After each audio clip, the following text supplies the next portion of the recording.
मणिपुर मुद्दे पर गतिरोध जारी, दोनों सदनों में विपक्ष का हंगामा। भाजपा संसदीय दल की बैठक में विपक्षी गठबंधन पर जमकर बरसे प्रधानमंत्री नरेंद्र मोदी। मुख्यमंत्री हेमंत सोरेन की अध्यक्षता में हुई राज्य मंत्री परिषद की बैठक, विभिन्न विभागों के 2 दर्जन से ज्यादा प्रस्तावों को मिली स्वीकृति। झारखंड हाईकोर्ट में नेता प्रतिपक्ष मामले को लेकर दाखिल याचिकाओं पर हुई सुनवाई, विधानसभा की ओर से दाखिल किया गया हलफनामा। 30 अगस्त को होगी विस्तृत सुनवाई। और राष्ट्रीय शिक्षा नीति की 3री वर्षगांठ पर 29 और 30 जुलाई को कौशल विकास और उद्यमिता मंत्रालय के सहयोग से अखिल भारतीय शिक्षा समागम का होगा आयोजन।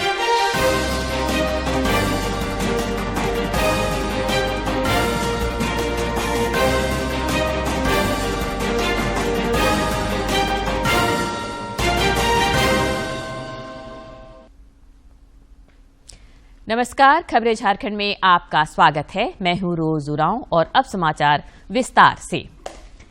मणिपुर हिंसा के मुद्दे पर संसद के दोनों सदनों में आज भी गतिरोध बना रहा। इस मुद्दे पर विपक्ष के शोर शराबे के कारण लोकसभा को दोपहर 2 बजे तक स्थगित करना पड़ा। इसके बाद जब कार्रवाई फिर से शुरू हुई तब भी विपक्षी सदस्यों का हंगामा जारी रहा। हंगामे और शोरगुल के बीच ही लोकसभा में कई विधायी कार्य किए गए।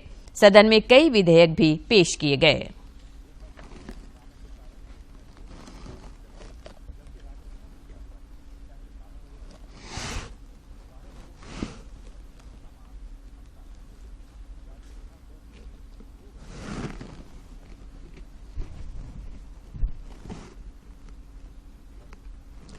उधर राज्यसभा में पहले स्थगन के बाद दोपहर 12 बजे सदन की बैठक शुरू होने पर विपक्षी सदस्यों की नारेबाजी जारी रही। सभापति जगदीप धनखड़ ने विपक्षी सदस्यों से सदन की कार्रवाई चलने देने का आग्रह किया। विपक्षी सदस्यों का विरोध फिर भी जारी रहा।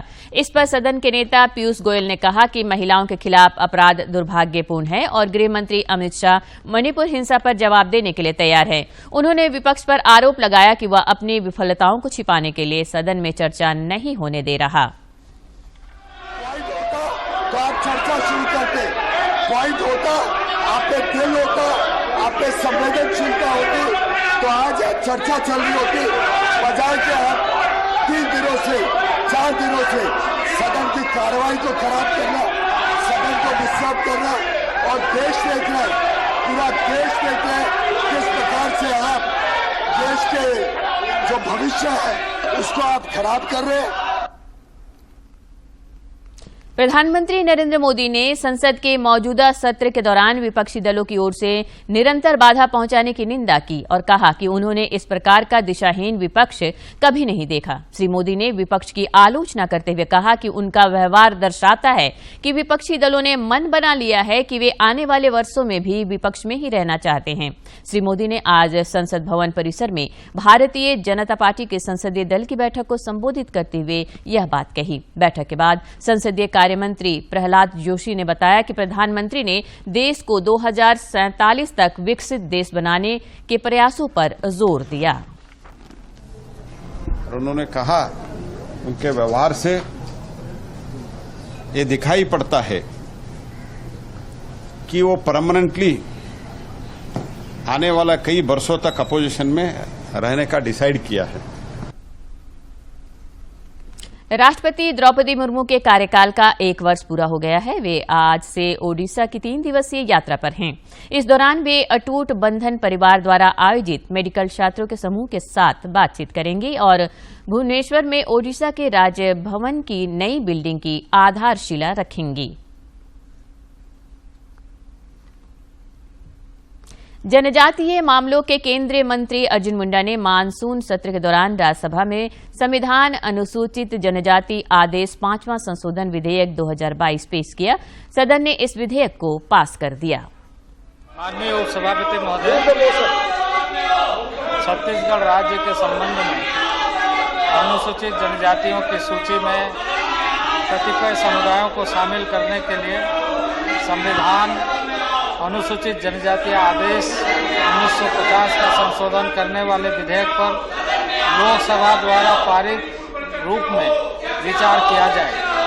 राज्य के अनुसूचित जनजातियों की सूची में विभिन्न समुदायों का समावेशन प्रस्तावित है। यह विधेयक दिनांक 21/12/2022 को लोकसभा में पारित किया गया था। Motion move. जी मैं आप इसमें कुछ बोलना चाहें? माननीय मंत्री जी को? मैं यह भी प्रस्ताव रखता हूं कि छत्तीसगढ़ राज्य से संबंधित विधेयक में प्रस्तावित संशोधन को भी सदन में विचार में लाया जाए। पृष्ठ संख्या 1 पंक्ति 1 में 73वें शब्द के स्थान पर 74वें शब्द प्रतिस्थापित किया जाए। पृष्ठ संख्या 1 पंक्ति 4 में शब्द कोष्ठक और अंक 5वां संशोधन अधिनियम 2022 के स्थान पर शब्द कोष्ठक और अंक संशोधन अधिनियम 2023 प्रतिस्थापित किया जाए। झारखंड प्रदेश भाजपा के पूर्व अध्यक्ष राज्यसभा सदस्य दीपक प्रकाश ने आज राज्यसभा में केंद्रीय इस्पात मंत्रालय से इस्पात के उत्पादन, घरेलू खपत और निर्यात से संबंधित जानकारी मांगी। श्री प्रकाश ने जानना चाहा कि विगत 3 वर्षों और चालू वित्तीय वर्ष के दौरान इस्पात के उत्पादन, घरेलू खपत एवं निर्यात के लिए निर्धारित और प्राप्त किए गए लक्ष्यों का वर्षवार ब्यौरा क्या है तथा क्या इस संबंध में आगामी 3 वर्षों के लिए संशोधित लक्ष्य निर्धारित किए गए हैं। इस दोनों सवालों के जवाब देते हुए केंद्रीय इस्पात राज्य मंत्री फग्गन सिंह कुलस्ते ने बताया कि इस्पात एक नियंत्रण मुक्त क्षेत्र है, इसलिए इस्पात उत्पादन, घरेलू खपत और निर्यात के लक्ष्य सरकार द्वारा निर्धारित नहीं किए जाते हैं। केंद्र सरकार ने लोकसभा में लिखित जवाब में बताया है कि पिछले सालों में नक्सली हिंसा की वारदातों में काफी कमी आई है। पिछले 9 सालों में यानी कि मई 2014 से अप्रैल 2023 के दौरान वामपंथी उग्रवाद संबंधित हिंसा के विभिन्न आंकड़ों की तुलना उससे पहले के 9 साल के आंकड़ों से की जाए तो देश में वामपंथी उग्रवाद के मामले में महत्वपूर्ण सुधार हुआ है। पिछले 9 सालों में हिंसा की घटनाएं 14,862 से 52% कम होकर 7,130 हो गई है और मौतों की कुल संख्या 6,035 से 69% कम होकर 1,868 हो गई है। G20 की बैठकों की मेजबानी करने के लिए दिल्ली पूरी तरह से तैयार है। प्रगति मैदान में ITPO कॉम्प्लेक्स बनकर तैयार हो गया है। प्रधानमंत्री नरेंद्र मोदी कल इसका उद्घाटन करेंगे। ट्रेड प्रमोशन ऑर्गेनाइजेशन यानी ITPO कॉम्प्लेक्स बनकर तैयार हो गया है। पीएम मोदी 26 जुलाई को इस परिसर का उद्घाटन करेंगे। लगभग 123 एकड़ के विशाल परिसर के साथ प्रगति मैदान परिसर भारत में बैठकों, कॉन्फ्रेंस और प्रदर्शनी के लिए उपलब्ध होने वाला सबसे बड़ा केंद्र है। इस परिसर ने दुनिया के टॉप 10 कन्वेंशन सेंटर्स में अपनी जगह बना ली है, जो जर्मनी में हनोवर प्रदर्शनी केंद्र, शंघाई में राष्ट्रीय प्रदर्शनी और कन्वेंशन सेंटर जैसे बड़े नामों को टक्कर देता है। इस कन्वेंशन सेंटर में 7,000 लोगों के बैठने की बड़ी क्षमता है, जो इसे ऑस्ट्रेलिया के प्रतिष्ठित और भव्य सिडनी ओपेरा हाउस की लगभग 5,500 की बैठने की क्षमता से भी बड़ा बनाता है। ये वैश्विक स्तर पर मेगा सम्मेलनों, अंतर्राष्ट्रीय शिखर सम्मेलनों और सांस्कृतिक समारोहों की मेजबानी के लिए एक उपयुक्त जगह के तौर पर उभर कर सामने आया है। यहाँ 3,000 व्यक्तियों के बैठने की क्षमता वाला एक शानदार एम्फी थिएटर भी है। सामूहिक रूप से 3 PVR थिएटरों के बराबर ये भव्य एम्फी थिएटर मनमोहक प्रदर्शन, सांस्कृतिक शो और मनोरंजन कार्यक्रमों के लिए मंच प्रदान करता है। साथ ही यहाँ 5,500 से अधिक गाड़ियों की पार्किंग की भी व्यवस्था की गई है।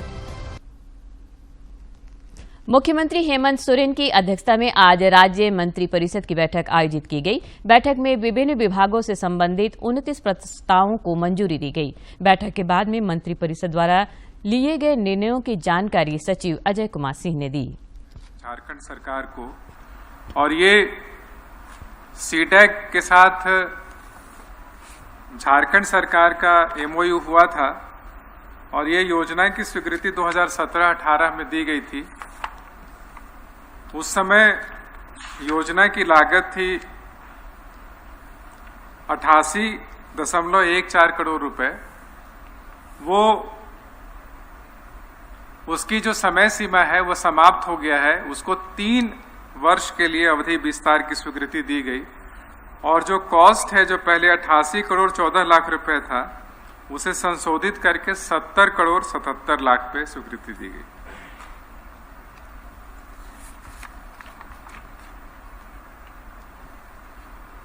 दसवां प्रस्ताव है, ये राज्य कर्मियों और सेवानिवृत्त कर्मियों को स्वास्थ्य बीमा योजना का लाभ प्रदान करने की स्वीकृति दी गई। वर्तमान में जो राज्य के कर्मी हैं उनको 1000 रुपया प्रति माह की दर से मेडिकल के लिए उनको अलाउंस दिया जाता है। साथ में जब भर्ती होते हैं तो उनको पूरा खर्च जो है वो राज्य सरकार द्वारा दिया जाता है।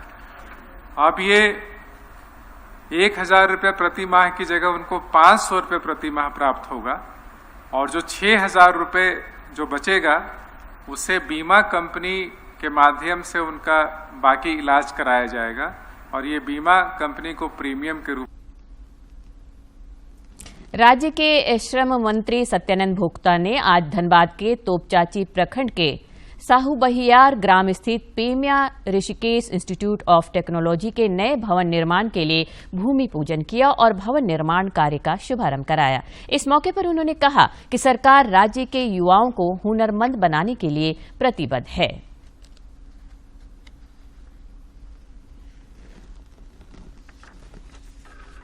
धनबाद जेल में बंद झरिया के पूर्व भाजपा विधायक संजीव सिंह ने धनबाद न्यायालय में आवेदन देकर इच्छा मृत्यु की मांग की है। नीरज सिंह हत्याकांड मामले में जेल में रहकर न्यायालय प्रक्रिया का सामना कर रहे पूर्व विधायक ने आज जिला एवं सत्र न्यायाधीश 16 की अदालत में इच्छा मृत्यु का आवेदन दायर किया है। इसकी जानकारी उनके अधिवक्ता मोहम्मद जावेद ने मीडिया को दी। पूर्व विधायक संजीव सिंह फिलहाल धनबाद के स्वर्गीय निर्मल महतो मेडिकल कॉलेज और अस्पताल में इलाजरत है।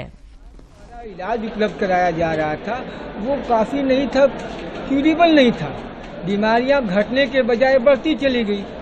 यही कारण था कि कई बार जब मेडिकल बोर्ड कंस्टिट्यूट हुआ उन्होंने रेकमेंड किया कि इनकी बीमारियों का इलाज यहाँ नहीं है, इन्हें किसी मल्टी स्पेशलिटी हॉस्पिटल में ले जाया जाए। आपको जैसा जानकारी है, लोग जानते हैं कि 11 जुलाई को उन्होंने जेल।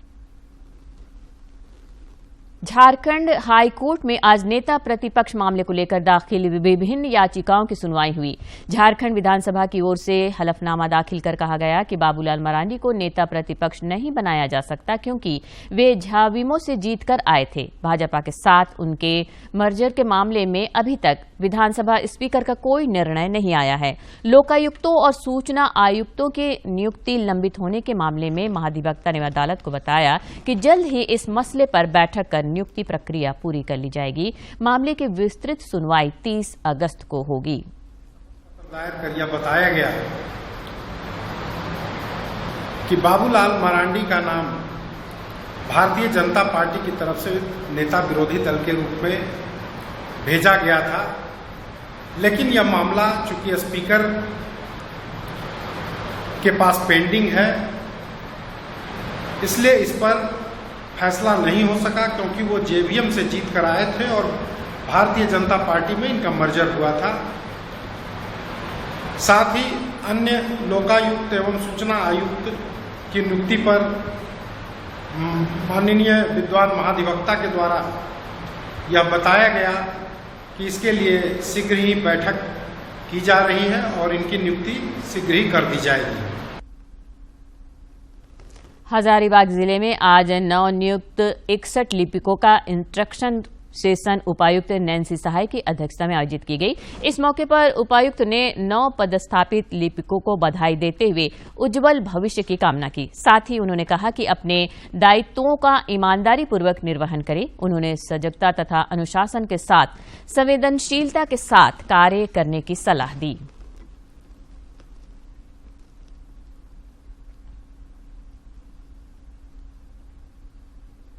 राष्ट्रीय शिक्षा नीति की तीसरी वर्षगांठ पर 29 और 30 जुलाई को शिक्षा मंत्रालय, कौशल विकास और उद्यमिता मंत्रालय के सहयोग से अखिल भारतीय शिक्षा समागम का आयोजन किया जाएगा। इसका उद्घाटन प्रधानमंत्री नरेंद्र मोदी की अध्यक्षता में किया जाएगा। समागम से पूर्व आज भारतीय प्रबंधन संस्थान रांची में एक प्रेस कॉन्फ्रेंस आयोजित किया गया। इस दौरान IIM रांची के निदेशक डॉक्टर दीपक कुमार श्रीवास्तव ने IIM रांची द्वारा राष्ट्रीय शिक्षा नीति 2020 के विजन के अनुरूप की गई पहलों पर प्रकाश डाला।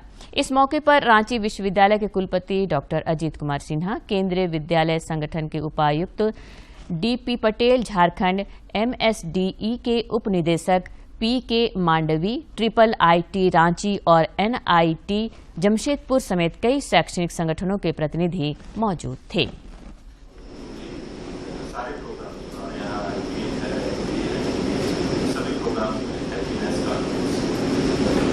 ये सारे प्रयोग के साथ साथ मल्टीडिसिप्लिनरी अप्रोच है, होलिस्टिक डेवलपमेंट, बहुआयामी विकास की बात और उसको देखते हुए हम लोगों ने नए कोर्सेज, हम लोगों का ऐसा मानना है कि IMRT का ऐसा मानना है कि जो क्लासरूम लर्निंग है उसके साथ साथ कम्युनिटी से कनेक्टिविटी हो और जो सराउंडिंग है उसके बारे में और उसको देखते हुए ट्राइब इंडिया और ट्राइबल लैंग्वेज हम लोग साथ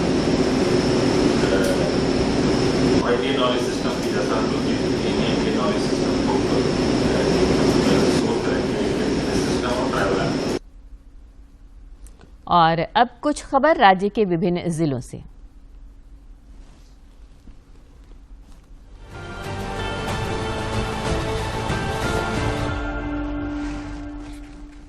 झारखंड विधानसभा का मानसून सत्र 28 जुलाई से शुरू हो रहा है। इसके मद्देनजर 27 तारीख को सत्ता पक्ष और विपक्षी दल की बैठक बुलाई गई है। इस बार मानसून सत्र में कई मुद्दों पर विपक्षी दल सरकार से जवाब मांगेगा। भाजपा इस बार कई मुद्दों को विधानसभा में उठाने की तैयारी कर रही है। राजधानी रांची में अब ई चालान की व्यवस्था शुरू हो गई है और इसके लिए स्मार्ट सिटी की ओर से शहर के चप्पे चप्पे पर विभिन्न प्रकार के अत्याधुनिक तकनीकी के उपकरणों का इस्तेमाल किया जा रहा है। इन उच्च तकनीकी वाले उपकरणों के माध्यम से शहर की सड़कों पर चलने वाले सभी वाहनों की गहन निगरानी की जा रही है एवं यातायात नियम का पालन नहीं करने वालों को स्वतः इस सिस्टम के तहत चिन्हित कर ई चालान भेजा जा रहा है। मणिपुर में महिलाओं के साथ हुई अमानवीय घटना के विरोध में आज जमशेदपुर में सेंट्रल गुरुद्वारा प्रबंधक कमेटी ने उपायुक्त के माध्यम से राष्ट्रपति को ज्ञापन सौंपकर घटना के दोषियों को फांसी की सजा देने की मांग की है।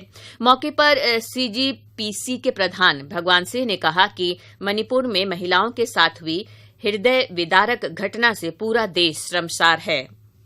DGP के आदेश पर झारखंड ATS में विभिन्न जिलों के 11 सब इंस्पेक्टर और 7 ASI को पदस्थापित किया गया है। इससे संबंधित अधिसूचना DIG कार्मिक के द्वारा जारी कर दी गई है। संबंधित जिले के SP को निर्देश दिया गया है कि इन पुलिस पदाधिकारियों को तत्काल प्रभाव से विरमित करते हुए पुलिस मुख्यालय को अवगत कराएं। पलामू जिले के पांडु प्रखंड में तैनात अंचल निरीक्षक डाल्टनगंज स्टेशन पर बिना टिकट के पकड़े गए।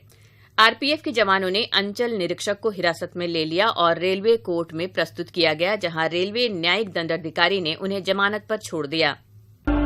पलामू जिले के छतरपुर थाना क्षेत्र के मनहू गांव में एक सौतेली मां ने अपने बेटी की हत्या कर दी। पुलिस ने आरोपी मां को गिरफ्तार कर लिया है। उसने अपना जुर्म भी कबूल कर लिया। यह घटना सोमवार की रात की है। लातेहार जिला मुख्यालय स्थित बानपुर मोहल्ले में सोमवार की रात अमित कुमार रवि नामक छात्र का शव कमरे में फांसी के फंदे पर झूलता हुआ बरामद हुआ।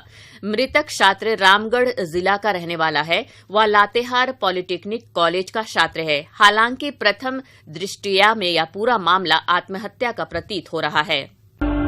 रांची के लापुंग थाना क्षेत्र के पोला गांव निवासी युवक जितेंद्र उरांव को अपराधियों ने सोमवार की रात गोली मार दी। इससे युवक गंभीर रूप से घायल हो गया। युवक का रिम्स में इलाज चल रहा है। घटना को अंजाम देने के बाद अपराधी मौके से फरार हो गए। पुलिस मामले की छानबीन कर रही है।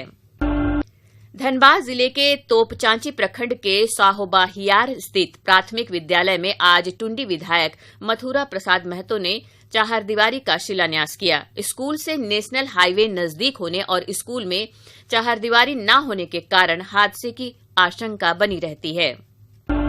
रांची जिले के पिठोरिया इलाके में स्थित एक स्कूल के शिक्षक पर छात्राओं के साथ छेड़खानी करने का मामला सामने आया है। इस खबर के बाद ग्रामीण आक्रोशित हो गए और आरोपी पर कार्रवाई की मांग को लेकर आज सैकड़ों की संख्या में पिठोरिया थाना का घेराव किया। यह पूरा मामला पिठोरिया स्थित निश्चय मेमोरियल स्कूल का है।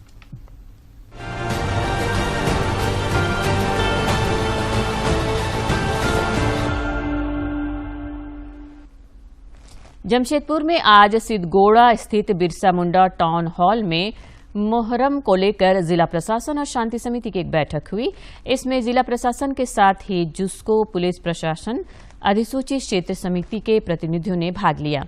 बैठक में उपस्थित धालभूम के एसडीओ पीयूष सिन्हा ने कहा कि हमारी कोशिश रहेगी कि शांतिपूर्ण ढंग से पर्व का समापन हो। इस बैठक में सभी लोगों ने अपने अपने सुझाव दिए।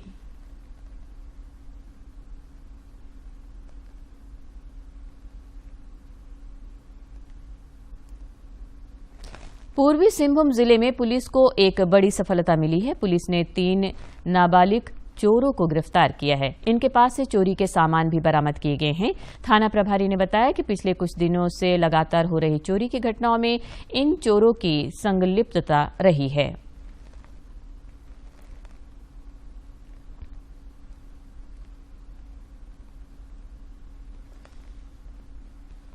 क्रम में वरीय प्रकार को सूचित करते टीम गठित की गई थी और उस टीम के द्वारा कांड में 3 विधि विरुद्ध बालक को निरुद्ध किया गया है, जिसके निशानदेही पर 2 मोबाइल, 7 पीस अंगूठी, एक मोती का माला जिसमें मंगलसूत्र है, एक लॉकेट सोना का लगा हुआ है, 4 नाक का पिन, 1 जोड़ा सोना का झुमका और 7270 रुपये की बरामदगी कर ली गई है। झारखंड को मानसून ने इस बार फिर से दगा दे दिया है। राज्य के 21 जिलों में सामान्य से कम बारिश हुई है, जिससे किसानों की परेशानी बढ़ गई है।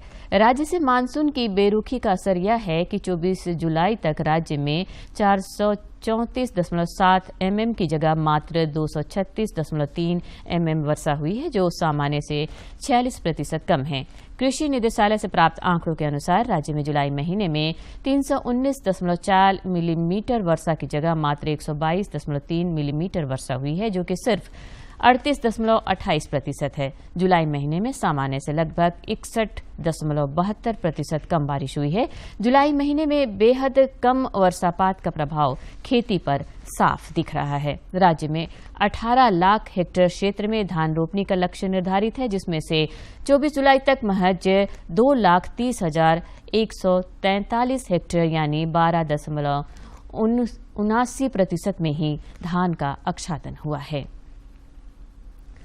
प्रधानमंत्री नरेंद्र मोदी 30 जुलाई को मन की बात कार्यक्रम के जरिए देशवासियों के साथ अपने विचार साझा करेंगे। प्रधानमंत्री ने इस कार्यक्रम के लिए लोगों से अपने सुझाव देने का आग्रह किया है।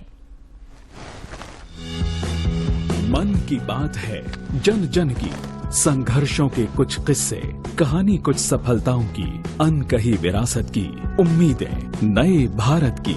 महीने के आखिरी रविवार का रहता है इंतजार। ब्रह्मपुत्र के घाट से हिमालय के विस्तार तक होती है मन की बात प्रधानमंत्री के साथ। तो सुनिए, इस महीने 30 जुलाई सुबह 11 बजे मन की बात आकाशवाणी और दूरदर्शन के सभी चैनलों पर आप भी माननीय प्रधानमंत्री के मन की बात का हिस्सा बन सकते हैं। इसके लिए आप अपने सुझाव post box number 111 Akashvani Delhi पर भेज सकते हैं। नमो ऐप या माई गॉव के ओपन फोरम में पोस्ट कर सकते हैं।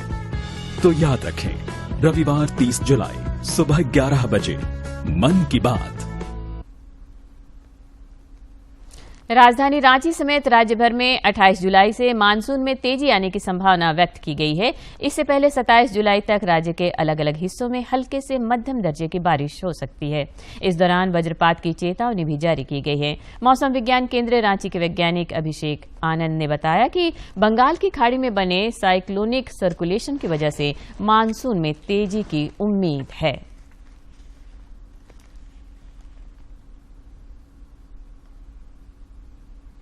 और अब एक नजर डालते हैं प्रमुख शहरों के आज के तापमान पर। राजधानी रांची का अधिकतम तापमान 30.4 और न्यूनतम 22.7 डिग्री सेल्सियस रिकॉर्ड किया गया। जमशेदपुर का अधिकतम तापमान 34 और न्यूनतम 26.2 तथा डाल्टनगंज का अधिकतम तापमान 36 और न्यूनतम तापमान 27.3 डिग्री सेल्सियस रिकॉर्ड किया गया। गुमला नगर परिषद की पहल पर शहर की सूरत बदलने लगी है। ना कहीं कचरा और ना कहीं गंदगी, साफ सुथरी सड़कें और आकर्षक चौराहे गुमला शहर की पहचान बन गई है।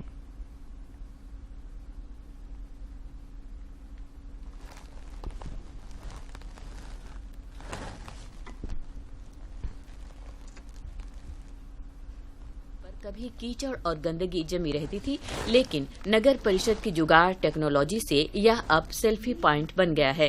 गाड़ी के पुराने टायरों को रंग कर चौक को आकर्षक लुक तो दिया ही गया है, लगाए गए पानी के फव्वारे लोगों को अनायास ही अपनी ओर खींच लेता है। गुमला शहर का यह चौक बहुत ही बेहतरीन बनाया गया है। यह कार्यक्रम गुमला नगर परिषद के द्वारा शोभायमान किया गया है। चौराहे के किनारे सजावटी पौधों के बीच लिखा जोहार गुमला तो इसकी सुंदरता में 4 चांद लगा देता है। शहर की सुंदरता बढ़ी है तो स्थानीय लोग उत्साहित हैं। उनका कहना है कि बेहतरीन साज सज्जा ने शहर को एक नई पहचान दिलाई है। नगर परिषद के द्वारा यहाँ पर कबाड़ के सामानों से यहाँ पर सुसज्जित किया गया जो कि काफी अच्छा लग रहा है। स्थानीय निवासी बताते हैं कि नगर परिषद ने शहर को केवल सुंदर ही नहीं बनाया है बल्कि सुविधाजनक भी बनाया है। सड़क के किनारे लगने वाले सब्जी बाजार को हटाकर प्रशासन ने शहरवासियों को जाम से भी मुक्ति दिलाई है। यहाँ पर पार्किंग स्थल बना दिया गया जिससे ये जगह भी सुंदर और स्वच्छ भी लग रहा है। इसके लिए नगर परिषद और जिला प्रशासन को बहुत बहुत धन्यवाद है।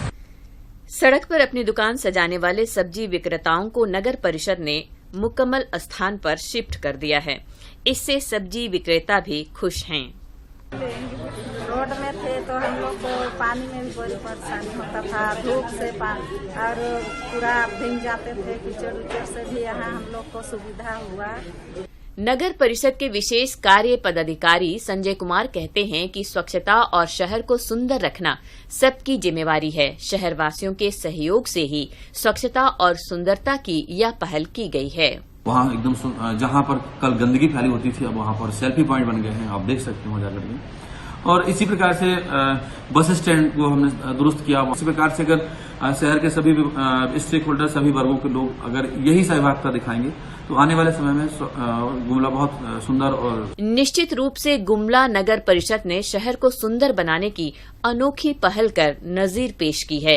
यह अन्य शहरों के लिए भी प्रेरक हो सकता है। गुमला से बलदेव शर्मा की रिपोर्ट। और अब एक नजर डालते हैं आज के इतिहास पर।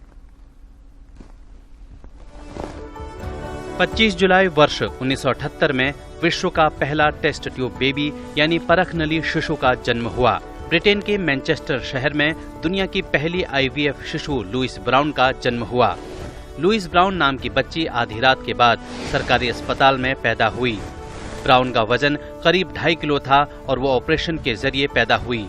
नवंबर 1977 में लुई की मां के गर्भ में डॉक्टरों ने उनके पति और उनका भ्रूण रखा था, जिसे IVF यानी इन विट्रो फर्टिलाइजेशन इलाज कहते हैं। इसके बाद ब्रिटेन में करीब 5000 युगलों ने संतान प्राप्ति के लिए इस नए इलाज के लिए पंजीकरण करवाया।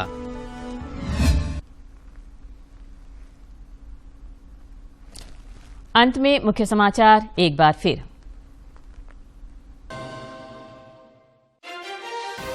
पूर्व मुद्दे पर गतिरोध जारी, दोनों सदनों में विपक्ष का हंगामा। भाजपा संसदीय दल की बैठक में विपक्षी गठबंधन पर जमकर बरसे प्रधानमंत्री नरेंद्र मोदी।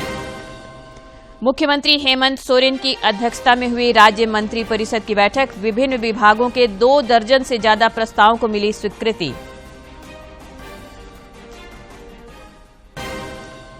झारखंड हाईकोर्ट में नेता प्रतिपक्ष मामले को लेकर दाखिल याचिकाओं पर हुई सुनवाई, विधानसभा की ओर से दाखिल किया गया हलफनामा। 30 अगस्त को होगी विस्तृत सुनवाई।